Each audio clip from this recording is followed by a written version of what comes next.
we go along. If you needed to be off the record, you could let me know. I'll stop the recording. In any case, today I want to look at two masechtot, but maybe we'll only be able to look at one, that usually are not maybe commonly studied in connection with halacha. Only some excerpts of them. One is Masechet Avot, and one in Masechet Eduyot. Both of them are in Seder Nezikin. Both of them are in the order of Nezikin, that in general speaks about laws of damages.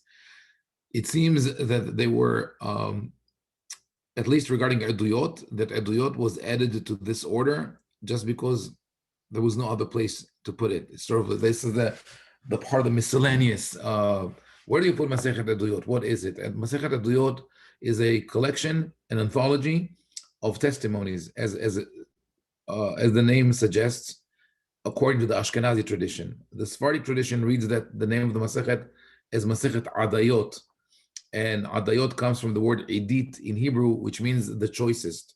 So sort of the select, it is a select collection of halachot that were confirmed, and we know their origin. If we go with the word Eduyot, it's the same concept. Those are halachot that were testified upon. The rabbis who transmitted them had a reliable source. So it's intriguing, just the concept is intriguing, that if we have one tractate where you have an anthology of such halachot, what does it mean regarding the rest of the Mishnah? Is it less authentic? Are those the only things that were confirmed and were transmitted by tradition? But we'll get to it later.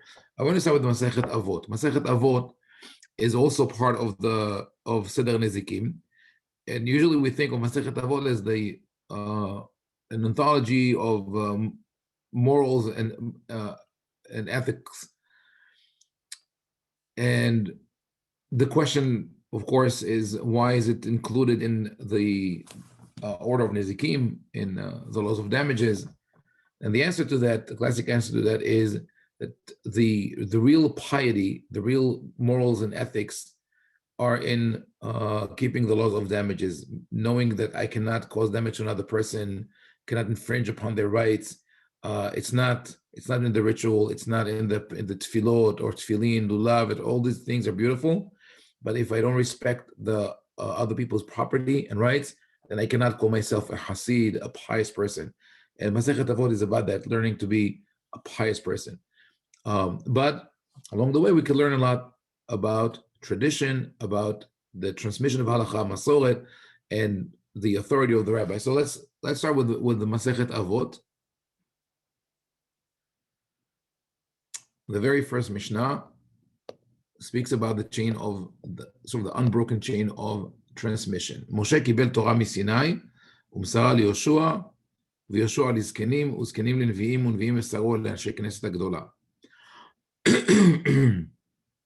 We already spoke about that when we spoke about what we see in the Torah, in the Tanakh, in terms of the transmission of halacha. There are a lot of questions that could be raised, especially when we look at the Melachim Bet, 2 Kings chapter 23, where they find the Sefer Torah in the Echal, and everybody's shocked. They didn't know that what they're doing is forbidden. And what was the part that they were doing which was forbidden? They were worshiping idols in the temple. So this really raises a question about the unbroken chain of transmission. How is it possible that at the height of the period of the temple, not the height, towards the end, when there are prophets around, people don't know that it is forbidden to worship idols and that it is forbidden to do so in the temple. So that is a question. And there are the things in Tanakh when we consider what was the level of observance of people, that you really ask the question: was there always an institution such as the Sanhedrin or a Supreme Court that oversaw everything and taught the masses the halachot, or was it only those prophets, individuals, sometimes Nezirim, sometimes Kohanim, that were doing that? But that is part of the question of the tradition at the time of the Tanakh. We're moving now to the time of the Mishnah. So we read here, Nevi'im mesaru le'anshe Knesset HaGedolah. The elders transmitted the Torah to the prophets transmitted it to אנשי כנסת הגדולה. הם אמרו שלושה דברים, הבו מתונים בדין, והעמידו תלמידים הרבה, ועשו סייג לתורה. They said three things. Be patient in the administration of justice, in issuing a verdict. העמידו תלמידים הרבה, raise many disciples, ועשו סייג לתורה, and make a fence around the Torah. What is the question that I would ask here? The Rabbi Israel Lipschitz, the author of Tiferet Israel, commentary of the Mishnah in the 19th century, says that in order to study Mishnah well, you have to raise all the possible questions. When, why, what, how, what is the meaning of that? Question of context. I would ask a question out of context, knowing the traditional role that Anshe Knesset Agdolah play. How is it possible that the only three things that the Mishnah sees fit to transmit to us from Anshe Knesset Agdolah are these? They probably did much more, created much more. According to Rambam, they are following the Gemara, they are the ones who wrote the Tefillah. But that's the only thing that we know about Anshe Knesset Agdolah. And then we go, the next person in Mishnah Bet is Shimon HaTzadik, who was Mishiarei Knesset Agdolah. When we say it was Shiarei Knesset Agdolah, the last of the men of the Great Assembly, does it mean that by the time of Shimon HaTzadik, there was no more Great Assembly? Is the Great Assembly and the Sanhedrin the same? It doesn't say that here. Shimon HaTzadik allegedly met Alexander the Great. Alexander the Great, Alexander Mukdon, entered or arrived Eretz Israel in around 320 before the Common Era, 323 maybe BCE. And Anshe Knesset Agdolah are the continuation of the Nevi'im who came from Bavel. The return from Bavel was in 538 BCE. So we have 250 years almost, where the only thing that we hear from Anshe Knesset Agdolah are these.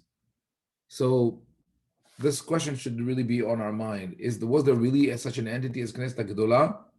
Or is this a projection from the time of the rabbis towards the past, telling you there was always an institution? There could have been a couple of rabbis, a couple of great leaders who said those things, but not in the way we imagine it, an assembly of 120 people or 71.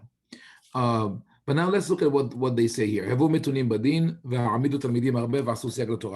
are all statements that are related to Limud Torah and the way we determine halakha. So hevu metunim badim, so don't rush to judgment. When you issue a ruling, don't rush to issue a verdict. And it doesn't, if it's a Anshe Knesset Agdolah, they're not only talking about disputes between people, but also halachot that are going to affect the whole nation.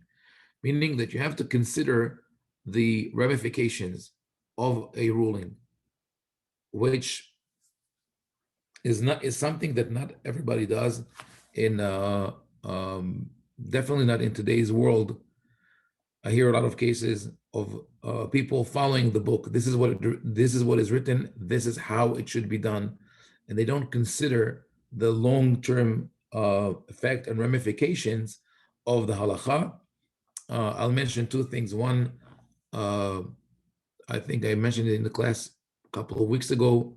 Rabbi Yaakov Medan told the story of how his tank commander during the Yom Kippur War, after they were saved from a direct hit, wanted to say Birkat HaGomel, and Rabbi Medan refused because they didn't have a minyan. He said, when we get, to a city after the war, we will do it. I promise you. And then his commander was killed the very next day. And Rabbi Medan says that how he's guilt-ridden for that he insisted on that halakha, on that moment. And that's probably the only bracha that his commander ever would have said in his life.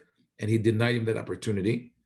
And another important rule is that of the Shach, Rabbi Shabtai Cohen, in his commentary to the Shulchan Aruch, where he says that every halakha, whenever you want to rule on a certain issue, and you think that you're going to be mahmir, you're going to be strict, you have to be careful, because he says lo yimalet, it is inevitable that after 100 development steps, right, in a chain reaction, this will lead to a leniency. Meaning what you think you're doing right now will cause damage in the future. Examples: people who are very strict, they think on observing Shabbat at their home, but they alienate their children, and the children eventually abandon religion altogether, or disconnect from family. This is part of that. They're all factors. So I think that's all included in what Anshe Knesset Gedolah say. I'll skip the second and go to the third, and then go back. V'asu siag laTorah, make a fence around the Torah. We spoke about it, I think, several times here. The idea of a fence around the Torah is not to protect the Torah. The Torah does not need protection. This is unfortunately the mindset of many people today, not only in the Haredi community, it goes beyond. And that mindset is that there's some kind of an abstract entity called the Torah that we must protect at all costs. And this entity keeps growing. In every generation, the new halachot that are added become part of the Torah, and everybody must observe all of that. So when I have a choice between one person who observes the total corpus of the Torah, the halacha as it is today, or going back to more lenient or more feasible levels of observance, we go with the one person. So I don't care if 99% of the Jewish people are not observant, as long as there's one family in Bnei Brak who keeps everything. That's what Hashem wants. These people, that family or that person is the pillar of the Torah. But reading the sources that speak about defense, we realize that what the rabbis were really concerned about is how do you make sure that people observe the Torah and remain observant. So the goal is that as many people will keep the Torah as possible. So if we see that certain fences that we put around the Torah cause people to be alienated and to fall apart fall away from Judaism, it's our duty to reassess that decision, decree, whatever it is, and see if it's applicable today. But now go back to Ha'amidu Talmidim Arbe.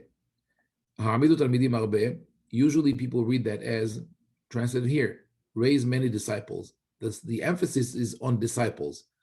So in the mind of the master, the Talmid always remains that. He's always a Talmid. He's always going to call him or ask him when he has questions. And that is a serious problem.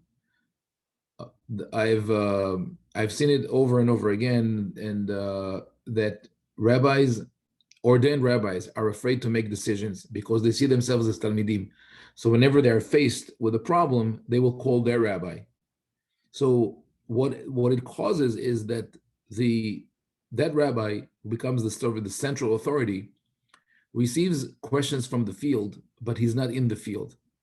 So there are few exceptions. There were few exceptions, maybe like Moshe Feinstein, who was attuned to what is happening in the field, who was listening to people, Rabbi Yosef Misas and others. But there are many other rabbis who could be the heads of rabbinical institutions or the heads of yeshivot, and they are entrenched, they are closed in their offices, in their batei midrash, and they only see the world around them.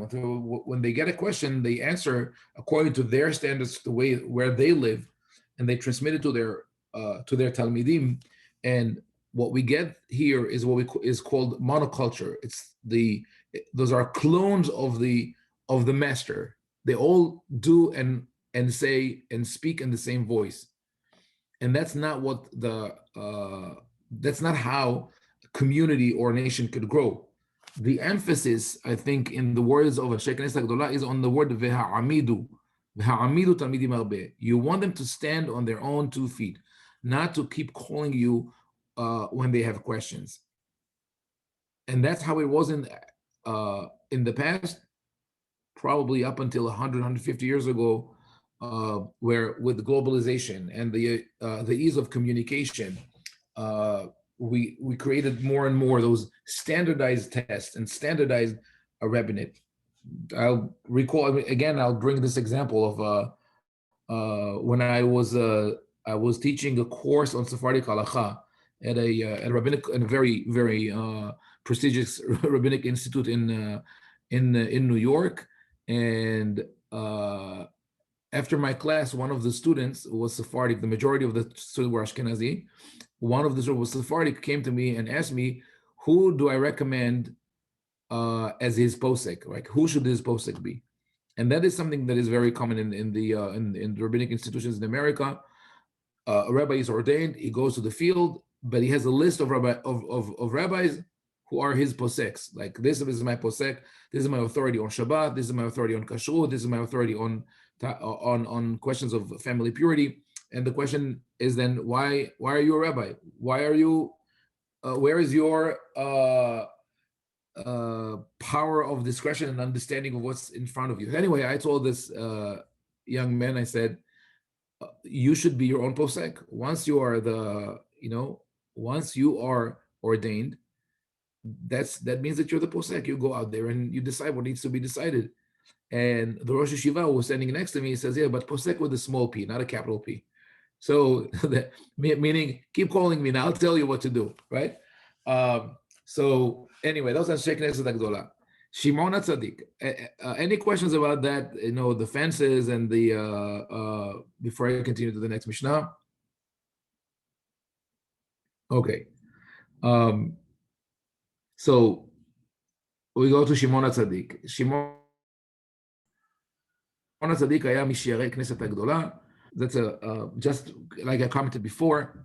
It's interesting that we have this whole 300 years. We have no name for Anshe Knesset Agdola, even though in the Gemara it says that Haggai, Zechariah, Malachi, the last of the prophets, were the first of Anshe Knesset Agdola. But how is it possible that there's just a question for the validity of that concept of unbroken transmission in the way of a legislative body? How is it possible that for 300 years we have no names of who are those people? Who are those people who are active in teaching and transmitting Torah? Then we have, for the next 200 years, 2 names per generation. Starting with one name. First in Mishnah Bet Shimon HaTzadik, then, in Mishnah 3, Antignos Ish Socho, 1 person. Then in Mishnah, in the next couple of Mishnayot, 2 per generation. Yosef ben Yoezer, Yosef ben Yohanan, Yoshua ben Parhaya ben Ittai Arbeli, Yehuda ben Tabai, Shimon ben Shatach. This is about 60 before the coming Shemaiah Avtalion. So we have 6 generations of 2 rabbis each. We don't know any other names around them. That's really it's strange. It's just strange. We would have wanted to know names of other rabbis, other scholars, other legislators who lived and worked in that period. So that's something that we have to have in mind. Okay. So I'm not going to go over all the same, because my point is not to study Pirkei Avot, but I want to look at the Mishnayot that give us some kind of insight about learning and ruling. So in Mishnah Vav, Yoshua ben Parhaya Omer, Aseh lecha rav, ukne lecha haver, ve'evei dan et kol adam lechaf zchut. Start from the end. Evei dan et kol adam lechaf zchut. Judge all people favorably. That's a beautiful saying. There's a whole discussion in the Talmud. How exactly do you judge people favorably? And of course, even that becomes something that is heavily legislated. Basically, it says give people benefit of the doubt and treat them positively, and then there will be reciprocal. But fine. Before that, kne lecha haver, acquire a companion. It's also very important. We can't live if we're lonely. The first one is the one that creates a lot of problems for in the halachic world. Is 3 words: aseh lecha rav. Right? Acquire or appoint for yourself a master. The way this is understood in today's world, and it has a long history, is that you must follow one rabbi. You can't ask 2 people. If you ask more than one rabbi, you're a sinner. You're a sinner because you're selfish. You're trying to find leniencies. You're trying to find ways to do what you want to do. But that's not what Yoshua ben Parhaya says. When he says Aseh lecha rav, he says you have to have a dedicated master from whom you learn. you want to have, and especially in that those times, you needed the master to guide you. Today also, even with books and the accessibility of knowledge on the internet, it's good to have someone that you could learn with personally, to connect to. But it doesn't mean that you remain tethered to that person with your umbilical cord for the rest of your life. It is your master, and you grow up to become a colleague, to become a friend, and you're allowed also to disagree. Sometimes the rabbi, the master, doesn't know exactly what is happening with you. That idea of da'at Torah, that the rabbi knows exactly what's good for you at every given time, is not a Jewish idea. It's more a Christian idea in my opinion. So the Asalech Harav, and I'm sure that among us, those people who did the research and were thinking and asking different opinions and realized that the Jewish world is not monolithic, have seen that. So that's just a comment on that Asalech Harav. Then there are other statements about witnesses and etc. Here we go, Mishnah 10, I'm skipping again. שמעיה ואבטליון קיבלו מהם. שמעיה אומר, אהוב את המלאכה, ושנא את הרבנות, ואל תתוודע לרשות. So Shmaya says, love work, hate the rabbanut, and don't become too familiar with the authority. Now, so I have to clarify. When he says the rabbanut, it doesn't mean the rabbanut harashit liIsrael, the chief rabbinate. This is not his intention. Rabbanut, of course I see you, Shai, that you like it, but rabbanut here means authority, that you become authority. Don't be an authority over others. So Avot HaMelacha says you want to be independent, to rely on your own income, on your own work. Whereas he sees the rabbanut, a position of power, controlling other people, as something that could corrupt you. In other words, like power corrupts.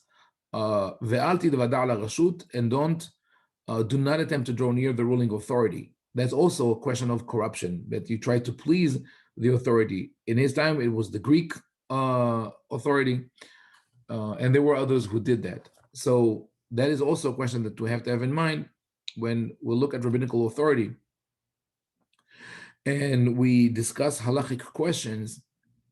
We want to ask this question: Are those halachic decisions made with honesty and integrity, and they're unbiased and objective, or are they trying to please the rashut, a certain authority, a certain contingency, or to exercise power over people? We see it all the time, and actually, unfortunately, now it does go together. The rabbanut and the rashut do go together. Unfortunately, the rabbanut in Israel has become exactly that, the rashut. It became a political entity. The best proof for I know I know that the course in general is introduction to halachic literature, but everything has a bearings of what is happening today. But the first proof to that the chief rabbinate in Israel, that institution called Rabbanut HaRashit, is now corrupt and political, is that the two chief rabbis are the sons of previous chief rabbis. This is not how it was supposed to be. The second proof to that is that we have two chief rabbis. Why do you need two chief rabbis for one state? Why we have the chief Sephardic rabbi and the chief Ashkenazi rabbi? Have you ever thought of that? Like, shouldn't a rabbi who's learned enough to serve as the rabbi for the nation, should be learned enough to be able to address the needs of the Sephardic community and the Ashkenazi community? So, of course, historically, how it happened is that Sephardic Jews had a community in Israel much earlier than the Ashkenazi community. And already in the 1700s, they appointed a rabbi called Rishon LeZion. the first of Zion. So they wanted him to be the chief rabbi of the community. But the rabbi, I think it was at the time, I don't remember who was the first one, maybe Rabbi Gagin or Rabbi Hazan, one of those nobility families of Yerushalayim. They wanted to appoint him the chief rabbi. And he said, who am I to be the chief rabbi? You're all great scholars. He said, I want to be, let's choose the name Rishon LeZion, meaning I'm just first in line. It just so happens that I'm the first in line, but we're all standing in the same line. Right? I'm not above you. But then the Rishon LeZion, the title became more and more aggrandized. Then in the 1920s, I think it was that with the Ashkenazi community growing in Eretz Israel, the position was created and offered to Rabbi Avraham Yitzchak Cohen Cook, who was the first chief Ashkenazi rabbi of Israel. And then it remains like that, Ashkenazi, Sfaradi, for a long time. The only person, the only rabbi who tried to stop that and failed was Rabbi Eliyahu Bakshi Doron, Zichrono Livracha. When he was elected the chief Sephardic rabbi, he was after Chacham Mordechai Eliyahu, before Rabbi Ammar and Rabbi Tzchak Yosef. He said, we don't need two chief rabbis, and I'm willing to give up my position. So the Ashkenazi chief rabbi there will be only one chief rabbi, no Ashkenazi, no Sephardi.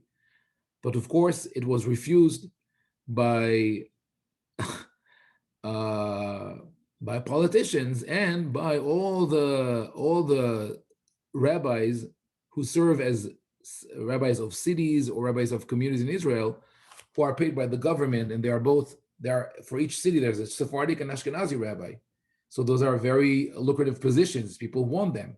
So if the chief rabbi of the state gives up his position and says we only have one, then you have along the line, all the way down, hundreds of positions that will be lost. So unfortunately, it didn't work, and that division, that divisiveness still continues in Israel. But this is what Shemaiah said: "Sna et harabbanut ve'al titvadah larashut." The halachic decisions of the rabbis should not be dictated by their interest in exercising power over the people. There are many examples for that in the Talmud, but as I said, also in modern halacha, one example that maybe we've mentioned in other classes of halacha is that of aguna. A woman whose husband refuses to give her a get is called aguna. She's anchored to him, and she's stuck. She's in limbo because she cannot marry anyone else. So one of the leading poskim of the previous generation, actually this generation, passed away about 10 years ago, Rabbi Shmuel Levi Vosner, discusses the issue of aguna and says that in the case of a woman whose husband is missing, we release, the court will get together and will find evidence to release that woman of her marriage and to allow her to get married. And he asked the question, how can we do that? The testimony is not always sufficient. And his answer is, we have a safety blanket. Our safety blanket is the nullification of marriage. Meaning, even when we tell a woman that she could get married because we have come to the conclusion that her husband died, we don't really rely on it, but we don't tell her that, right? We can't rely on it because the testimony was insufficient. It was delivered by one witness or a woman, or it was hearsay or circumstantial evidence, etc., whatever. So we can't count on this. So even though we tell her that, the real safety blanket that we rely on is that we nullify the marriage. She was never married. We decided that she was never married to that man, meaning that even if that man somehow survived and he comes and he shows himself in court and he says, hey, my wife is not a widow. We said, no, she's not a widow, but she was never married to you. She's not your wife. Beautiful. This is a very good solution, right? But the same rabbi, Rabbi Shmuel Levi Vosner, was asked about a woman who married right after the Holocaust, and her husband deceived her, didn't tell her that he converted to Christianity. And when she found out, she said that she feels violated. She doesn't want to live with him. He doesn't want to circumcise their children. And the case came to the desk of Rabbi Vosner. And even though he is the same person, he is the one who says we could use nullification of marriage in extreme cases to release the woman. And even though in this case this woman suffered a lot mentally, emotionally, the husband refuses to give her a get because he doesn't believe in it. Rabbi Vosen says, under no circumstances we are going to give her the divorce, because in Hebrew he says, זה ייתן חרב בידם של החילונים המצפים על זאת לומר שאפשר להתיר קידושין ללא גט. Says that we cannot do it because if we allow her to get married with the nullification of marriage, the secular factions in Israel will say, you see, you can't do that. It is possible to undo a marriage without a get. So what are you saying, basically? He is saying that even though I have the tool and I can release that woman and we could end that torturous chapter of her life, we're not going to do that because of political considerations, because we're afraid of what the secular community is going to say. Instead of saying, okay, I'm going to go out there and teach them the principles of the law and take the risk that they would want to apply it somewhere else. See, we're not doing that. So that is where I see the word snait rabbanut. This is where the the rabbinate and the authority and power come together and impede the possibility of making decisions that will benefit the people. So, okay, we'll go back to the Mishnah. There's a very strange statement. A lot of commentaries were written on it.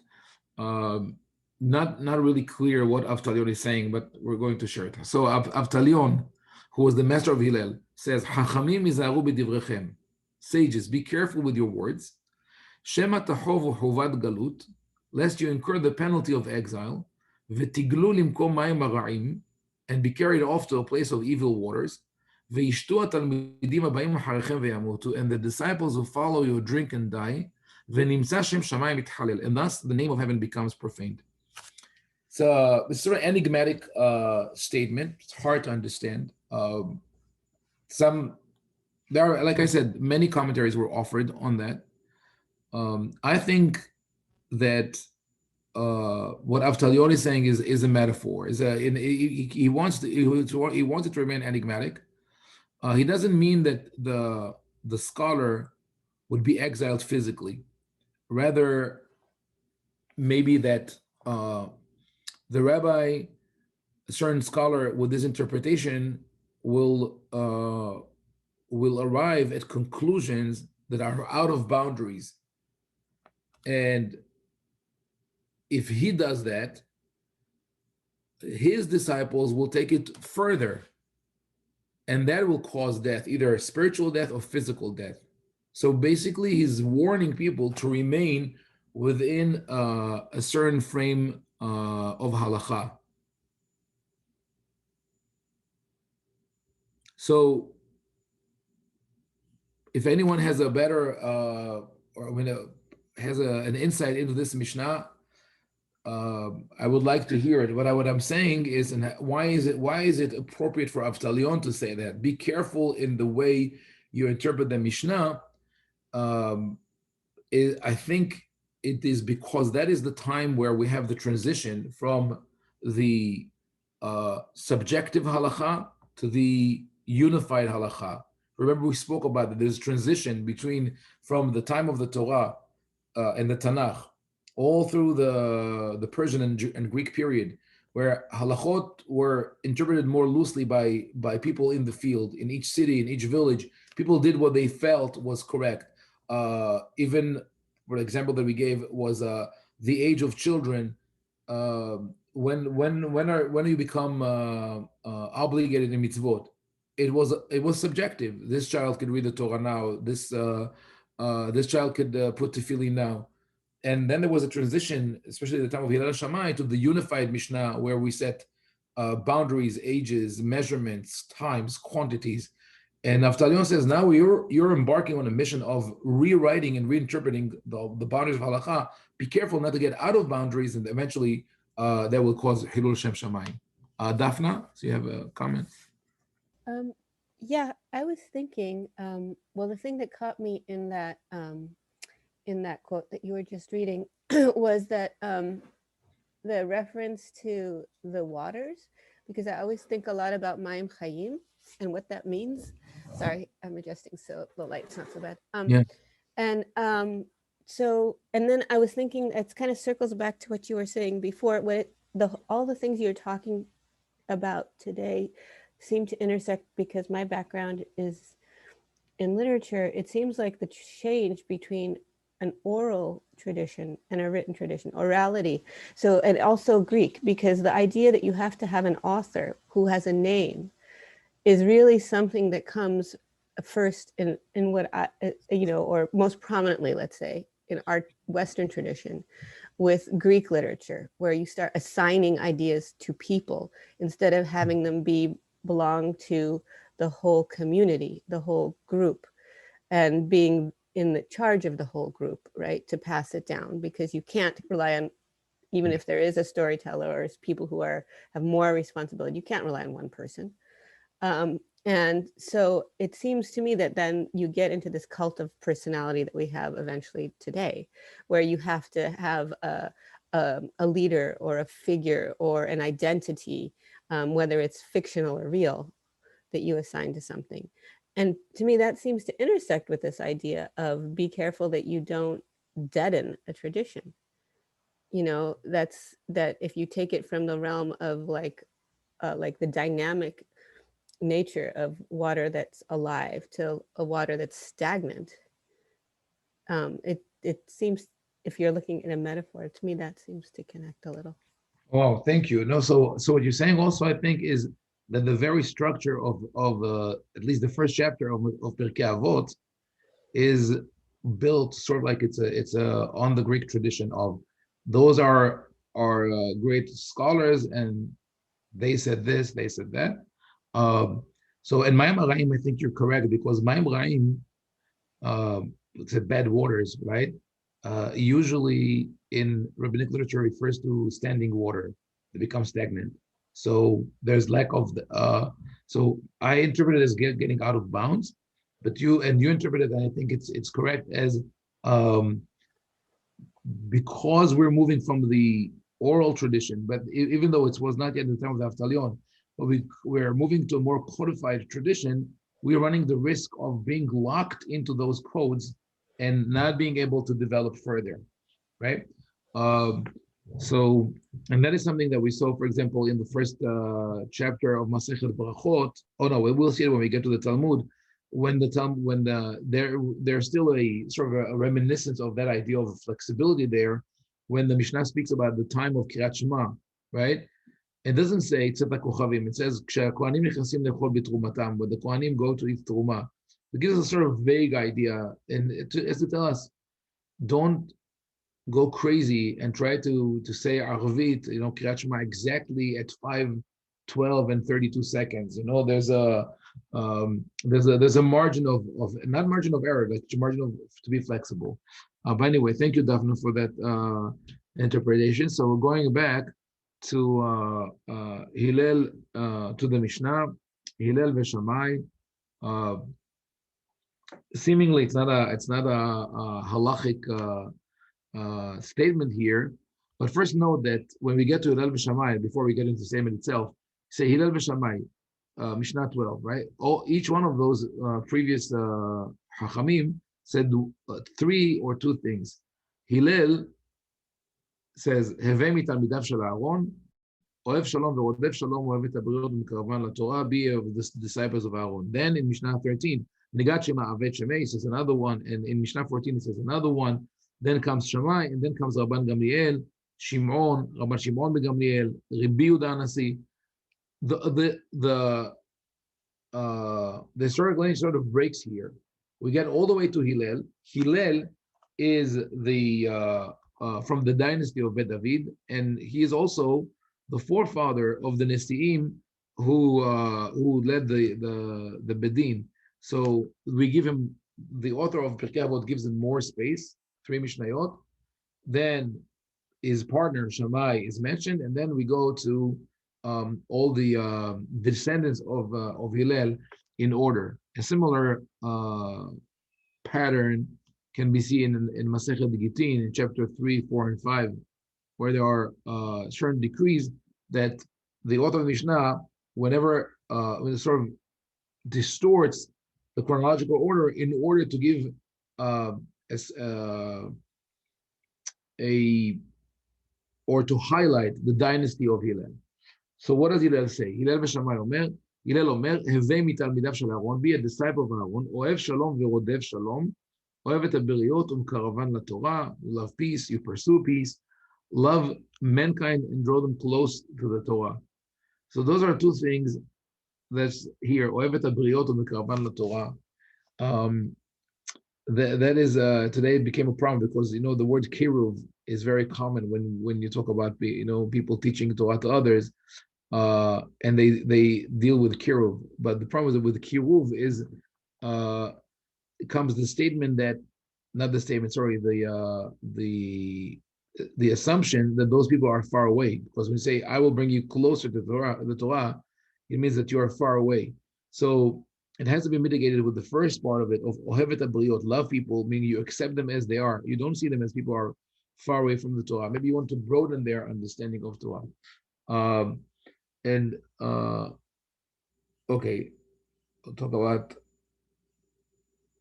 halacha again. Okay, so from the words of Shimon, the son of Rabban Gamliel, here, lo midrash hu ha'ikar ela ma'aseh. Study is not the most important thing, but actions.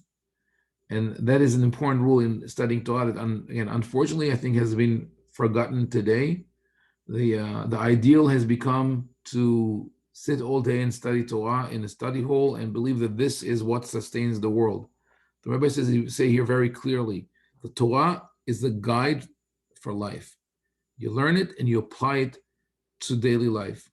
Lo midrash hu ha'ikar ela ma'aseh. The problem is that with each generation that passes, there are more books and more material to study, and people think that by studying that, they are fulfilling the mitzvah of learning Torah. But Rabban Shimon ben Gamliel says here, this is the purpose is to eventually apply your knowledge to the practical world. This is also what Rabbi Danasi Omer, ezoi derech yeshara she'yavor lo adam. What is the straight path that one should choose? Kol she tiferet le'osea v'tiferet lo min ha'adam. It has to be something that glorifies you, sort of in the eyes of God, but also that people could praise you for it. So it's not saying that you have to look to get praises, but rather think what I do in terms of observing mitzvot, how could it benefit other people? And that's something also that has been lost today, that if someone has a complaint about the way halacha affects him negatively, or about the way people who observe halacha misbehave, the answer is, then you don't understand the law. Then you don't understand halacha. Like, I don't have to listen to you because you're not in my camp. That's not what we read here in Pirkei Avot. Another statement like that, Rabban Gamliel, the son of Rabbi Danasi, Omer, יפה תלמוד תורה עם דרך ארץ, שהגיעת שניהם משכחת עוון, וכל תורה שאין עימה מלאכה, סופה בטלה וגוררת עוון. Says, excellent is the study of Torah when combined with the worldly occupation, for toil in them both keeps sin out of one's mind. Study of Torah, which is not combined with the worldly occupation, in the end comes to be neglected and becomes the cause of sin. Very powerful words. Again, not observed today. The idea of limud Torah is limud Torah that is applied in this world. Whether if you apply it as a parent, as a teacher, as a rocket scientist, as a gardener, whatever it is, whatever you do, you could apply the Torah to your life. This is the really limud Torah. This is a really limud Torah because the Torah informs every action that we take. So let's see what. Okay. Any questions on what we've said so far? Meanwhile, I'm going to go to see what else. Oh, here. Rabbi, I Yeah, have a quick Eduardo. quick question. I'm Yes. also wrote that on the chat. Some points of Pirkei Avot, in, for example, chapter 1, Mishnah 5, suggest for me a temporal approach. If you Let me see. consider this specific Mishnah, for example, Now five. yeah, Oh, about the women? yeah, Yeah. Okay. I skipped that not because I tried to overlook, the problem of negative approach to women, just because we were talking about, halakha in okay, general. no But yes, problem. you're of course. Actually, there is yeah. So what is the question? The question is, can we adopt the same temporal approach for all rabbinical texts? Can I do that? For example, considering this pasuk. Yeah, and so in my opinion, yes, I know we spoke about it several times. So let's, you know what, you're right. This Mishnah does have very important applications to application of halacha. So let's see what the Mishnah says here. Yosef ben Yohanan Omer, Yehi betcha patuach lirvaha, let your house be wide open. V'yu aniyim b'nei betecha, ve'al tarbeh sicha im ha'isha, and don't engage too much in conversation with women. Now remember that when we studied the first chapter of Kiddushin, we said there are layers in the Mishnah. There are layers here. Rabbi Yosef ben Yohanan said only don't engage in conversation with women too much. The rabbis, someone added beishto amru kal vachomer beshet havero. He commented on that. He says he said Yosef ben Yohanan meant sorry. Yosef ben Yohanan meant that you can't even talk to your wife too much. So even more so to another woman. And it's not clear that this is what Yosef ben Yohanan said. In Isha in general. But then someone else added, and if you look at this Mishnah, in comparison to the previous Mishnayot, you could see that the structure is different. And that means that there was an addition here. Not that it's good. I mean, it's really harmful that those additions remain in the Mishnah. מכאן אמרו חכמים, כל זמן שאדם מרבה שיחה עם האישה, גורם רעה לעצמו ובוטל מדברי תורה, בסופו יורש גיהינום. Where did they say that? The sages learned from here that if you engage in conversation with the woman, you bring harm on yourself, you don't study Torah, and you're going to go to Gehinnom. So what Eduardo said here, what I totally agree with, is this is a temporal, this is a time-related statement. It comes from a certain state of mind, of society, of a time, and this is not eternal knowledge, right? This is definitely an impact of Greek society that is not very friendly towards women. There's a nice story in the Gemara about Beruria, the wife of Rabbi Meir, who was a Talmidat Chachama. She was a Chachama be'atzma, and one time she was walking and she ran into Rabbi Yosef Glili, who's the companion of this of Yosef ben Yoazer. No, sorry, not Yosef ben Yoazer and Yosef ben Yohanan. Much later, Rabbi Yosef Glili sees Beruria and he says, "Be'ezo derech nelech lelod." Which road should we take if we want to get to Lod? And she kicked him, according to the Midrash, she kicked him and she said, "Glili shoteh, haya lecha lomar be'ezo lelod." You fool Galilean, you should have said, "How to Lod," or maybe in English like Lod. Just say, because you're not supposed to talk to women.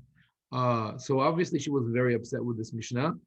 And of course, she was paid handsomely by the rabbis of the Talmud. They were not happy that she's not only learned, but she rebukes women. So legends were created to show the fall of Beruria, that she was tempted by a man and she committed suicide because she was so embarrassed of herself. This is all complete nonsense, fiction that was created to tarnish the name of Beruria. But what we should learn from this Mishnah halachically is that we look at large portions of halacha that were written at the time of the Mishnah and the Talmud that are written from the point of view of a world controlled by men that looks down at women. I mean, this could continue to even later, but I'm talking about the time of the foundations, when the foundations of halakha, as we know it today, were laid. And we have this very negative attitude towards women. So we must reassess halakha and ask the question: if the rabbis that let's believe that they were sincere and they had integrity, but they worked within the mindset of their period, right? If they would have written the halachot today, what would they have said? And one of the examples I think that we've discussed in the past is that of minyan. Why are women not counted for minyan? Because the rabbis who wrote the halachot of how to establish a minyan had a certain view on women.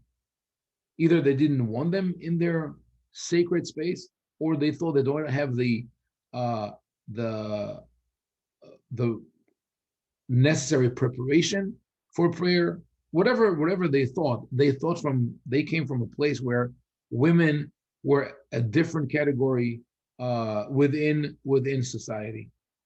According to that, you don't talk to them. They are not qualified to testify. There are many other things. So when we consider the question today, it's hard to just, or I would say, it's really even harmful to rely only on the tradition of the written halacha or practice halacha for the last 2,000 years, because it all rests on those foundations that were laid at that period. So yes, Eduardo, that is where you led with your question. I think that you're right. So we have to make the same assessment in other questions. If not, clarify if you need more. Eduardo? Okay. Okay, so I guess that is that. 1 second. Let me conclude. We conclude here for today, and B'ezrat Hashem next week we'll study Masechet Eduyot. So if you want, you could review Masechet Eduyot, but don't delve into the actual halachic discussions when they say this is what causes impurity. Don't look at that. Just look at the general structure of the names, who is saying what, how many statements by each person, what is the back and forth between them, and then if you'll see Mishnayot that do talk about the methodology of dispute of Akavya ben Mahalalel is mentioned there. What happens when you disagree with the rabbis? So if in terms of preparation, this will help for next week.